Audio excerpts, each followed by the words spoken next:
सम्मान किसका होना चाहिए और समाधि स्थल किसका बनना चाहिए, इस पर गंभीर चर्चा जरूरी है। क्या उस व्यक्ति का सम्मान होना चाहिए जिसके 10 वर्ष के कार्यकाल में 10 लाख करोड़ का घोटाला हो गया, 70,000 करोड़ का कॉमनवेल्थ घोटाला, 1,76,000 करोड़ का 2G घोटाला, 1,86,000 करोड़ का कोयला घोटाला। अगर आप पूरा देखें 2004 से 2014 तो लगभग 10 लाख करोड़ का घोटाला हुआ और भी बहुत सारे घोटाले हुए।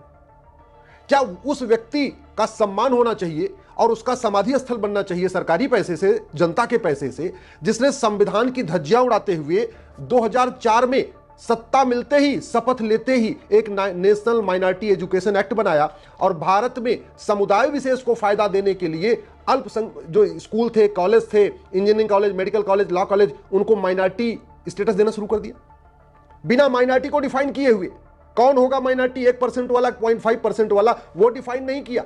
न भारत के संविधान में माइनॉरिटी डिफाइन है, न 2004 में कानून बनाते समय माइनॉरिटी को डिफाइन किया गया। इसके बावजूद सारी यूनिवर्सिटीज को, कॉलेजेस को, engineering college, medical college, law college को माइनॉरिटी का स्टेटस देना शुरू कर दिया। क्या उस व्यक्ति को सम्मान मिलना चाहिए जिसने पहली बार एक समुदाय विशेष को फायदा पहुंचाने के लिए भारत में माइनॉरिटी अफेयर मिनिस्ट्री की शुरुआत किया? पहली बार भारत में माइनॉरिटी अफेयर मिनिस्ट्री 2006 में बनी है। उसके पहले तक केवल सोशल जस्टिस मिनिस्ट्री हुआ करती थी, जिसको कहते थे सामाजिक न्याय मंत्रालय। सभी गरीबों का कल्याण उसी के जरिए होता था। लेकिन 2006 में पहली बार के रहमान खान साहब को अल्पसंख्यक कल्याण मंत्री बनाया गया और अल्पसंख्यक कौन होगा किसी को नहीं पता, और यह काम किया गया था केवल तुष्टीकरण करने के लिए।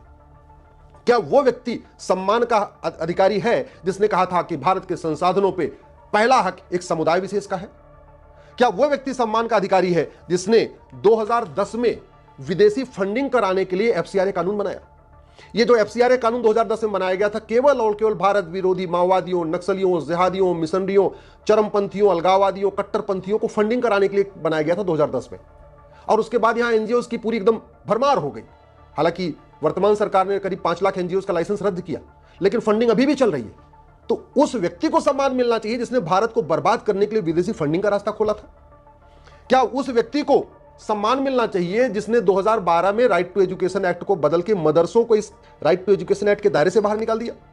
जब राइट टू एजुकेशन एक्ट बना था तो मदरसे भी राइट टू एजुकेशन के दायरे में थे। 2012 में इस कानून में संशोधन किया गया, मदरसों को राइट टू एजुकेशन के दायरे से बाहर निकाला गया। नतीजा यह है मदरसे में कौन पढ़ा रहा है, मदरसे में क्या पढ़ाया जा रहा है, मदरसे में कौन पढ़ रहा है, मदरसे में कौन सी किताब चल रही है, मदरसे की कहां से फंडिंग आ रही है, यह सरकारी अधिकारी जाके ऑडिट नहीं कर सकते।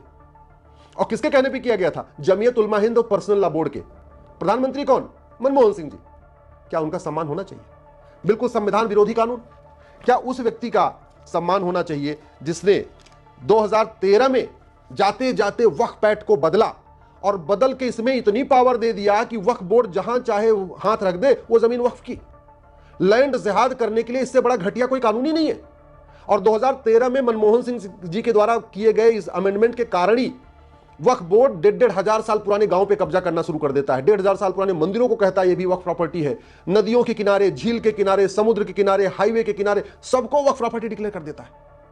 इस समय पूरे देश में जो पूरी तरीके से लैंड जिहाद चला है उसका बड़ा कारण है 1995 में जो नरसिम्हा राव साहब ने अमेंडमेंट किया। उसके बाद सबसे बड़ा जो तेजी के साथ लैंड जिहाद शुरू हुआ 2013 में जब नरसिम्हा राव, ये मनमोहन सिंह ने इस कानून में बदलाव किया था। क्या उस व्यक्ति को सम्मान मिलना चाहिए जिसने 2013 में दिल्ली की प्राइम करोड़ों की लैंड को वक्फ प्रॉपर्टी को दे दिया, वक्फ बोर्ड को दे दिया?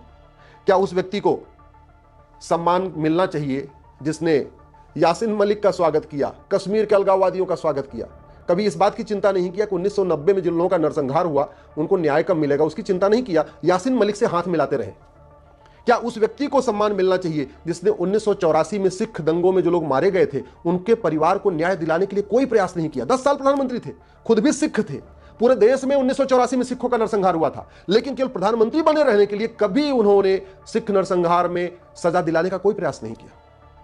कभी भी मनमोहन सिंह जी ने 10 साल के प्रधानमंत्री रहते हुए धर्मांतरण रोकने के लिए कोई प्रयास नहीं किया। उल्टा उनके द्वारा जो ऐसी योजनाएं थी जिससे धर्मांतरण बढ़ रहा था। स्वाभाविक सी बात है, ये जो अल्पसंख्यक मंत्रालय बनाया गया इसका मूल उद्देश्य ही था धर्मांतरण को प्रमोट करना। अल्पसंख्यक मंत्रालय का बजट जितना ज्यादा होगा धर्मांतरण उतना ज्यादा होगा, क्योंकि मान लो कोई आदमी हिंदू है तो उसको 5 योजना मिल रही है, अगर वो कन्वर्ट होकर क्रिश्चियन बन जाएगा, मुस्लिम बन जाएगा, तो उसको 50 योजना मिलती है। तो स्वाभाविक सी बात है ये पूरा मंत्रालय बनाया गया था धर्मांतरण प्रमोट करने के लिए। क्या मनमोहन सिंह जी ने कभी भी जिहाद मजहबी उन्माद रोकने के लिए कोई प्रयास किया? क्या मनमोहन सिंह जी ने कभी जातिवाद, भाषावाद, क्षेत्रवाद रोकने का कभी प्रयास किया? क्या मनमोहन सिंह जी ने कभी प्रधानमंत्री रहते हुए भारत में सनातन को मजबूत करने का कोई प्रयास किया? घुसपैठ, धर्मांतरण को रोकने का कोई प्रयास किया? भ्रष्टाचार रोकने का कोई प्रयास किया? क्या प्रधानमंत्री रहते हुए मनमोहन सिंह जी ने देश की एकता, अखंडता मजबूत करने के लिए कोई प्रयास किया? जानते हैं, भारत का सबसे खतरनाक कानून जो बना नहीं, बच गया, वो था कम्युनल वायलेंस बिल। और उस बिल को ड्राफ्ट किसके कार्यकाल में ड्राफ्ट हुआ था? मनमोहन सिंह जी के। लेकिन चूंकि सोनिया जी उस बिल को ड्राफ्ट करवा रही थी, सत्ता में रहना जरूरी था, प्रधानमंत्री पद पे बने रहना जरूरी था, इसलिए मनमोहन सिंह ने कभी इसका विरोध नहीं किया। हाँ, उल्टा भारत के संसाधनों पे पहला हक, चाहे वो मुंबई दंगा हुआ हो, मुंबई में कसाब आता है, या और भी ऐसी घटनाएं हैं, कभी आपने मनमोहन सिंह जी ने तुष्टीकरण के खिलाफ कुछ बोला? भारत में मजहब के आधार पर नियम चल रहे हैं, मजहब के आधार पर बोर्ड चल रहे हैं, मजहब के आधार पर ट्रिब्यूनल चल रहे हैं, मजहब के आधार पर योजनाएं, इनको किसने प्रमोट किया? कभी आपने सोचा? और अब उन मनमोहन सिंह जी की समाधि स्थल सरकारी पैसे से, सरकारी स्थान पे, पब्लिक लैंड पे, पब्लिक मनी से बनाने की बात हो रही। कांग्रेस के नेताओं को शर्म भी नहीं आती है क्या? जिस मनमोहन सिंह जी को यूज करके उन्होंने पूरी सनातन को खत्म करने की प्लानिंग किया था, अब उन्हीं मनमोहन सिंह जी के समाधि स्थल बनाना चाहते हैं।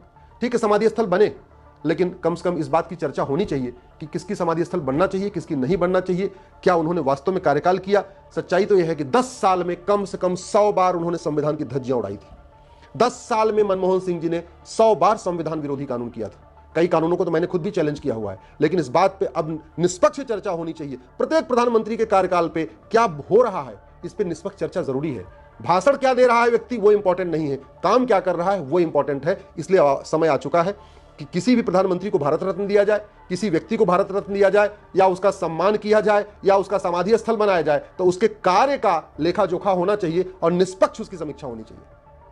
यदि आप प्रधानमंत्री हैं और भ्रष्टाचार के खिलाफ कठोर कानून नहीं बना रहे और भ्रष्टाचारियों को संरक्षण दे रहे हैं, आप खुद भले भ्रष्टाचार नहीं कर रहे हैं, इसका मतलब आप खुद भी भ्रष्ट हैं, नैतिक रूप से भ्रष्ट हैं। चलिए, आर्थिक रूप से भ्रष्ट नहीं है तो नैतिक रूप से भ्रष्ट है। यदि आप प्रधानमंत्री हैं, आपके पास शक्ति है, आप अपराध रोक सकते हैं, धर्मांतरण रोक सकते हैं, घुसपैठ रोक सकते हैं, लेकिन आप चुपचाप बैठे हुए हैं, शांत होकर देख रहे हैं, इसका मतलब आप घुसपैठियों के समर्थक हैं, मिशनरियों के समर्थक हैं, जिहादियों के समर्थक हैं। यदि आप प्रधानमंत्री हैं और आप कानून को नहीं बदल रहे भारत को सुरक्षित करने के लिए, इसका मतलब आप चाहते हैं कि भारत असुरक्षित हो जाए। यदि आप प्रधानमंत्री हैं, आपके पास पूरा अधिकार है, पूरी शक्ति है, आप नियम कानून को बदल के भारत में घूसखोरी, कमीशनखोरी, जमाखोरी, मिलावटखोरी खत्म कर सकते हैं, कालाबाजारी खत्म करवा सकते हैं, नशा तस्करी खत्म करवा सकते हैं, मानव तस्करी खत्म करा सकते हैं। लेकिन आप शांत बैठे हैं, इसका मतलब आप चाहते हैं कि नशा तस्करी से भारत बर्बाद हो जाए, मानव तस्करी चलती रहे, सब घुसपैठ भी चलती रहे, धर्मांतरण भी चलता रहे। अगर आप सक्षम हैं, आप प्रधानमंत्री हैं, और फिर भी आप शांत होकर बैठे हुए हैं, गुडी गुडी खेल रहे हैं केवल वोट की खातिर, केवल सत्ता पे बने रहने के लिए, तो आप सम्मान के अधिकारी नहीं हैं। आपका समाधि स्थल नहीं बनना चाहिए, सार्वजनिक स्थान पे तो बिल्कुल नहीं बनना चाहिए, सार्वजनिक पैसे से बिल्कुल नहीं बनना चाहिए। मेरा मानना है सम्मान उसी व्यक्ति का होना चाहिए जिसने पूरे जीवन भर सम्मान योग्य काम किया हो। तुष्टीकरण करने वालों का, भ्रष्टाचारियों का समर्थन करने वालों का, आतंकवादियों, जिहादियों, माओवादियों, नक्सलियों का समर्थन करने वालों का न सम्मान होना चाहिए, न उनको किसी भी प्रकार का अवार्ड, चाहे पद्म भूषण हो, चाहे विभूषण हो, चाहे भारत रत्न, ये नहीं मिलना चाहिए।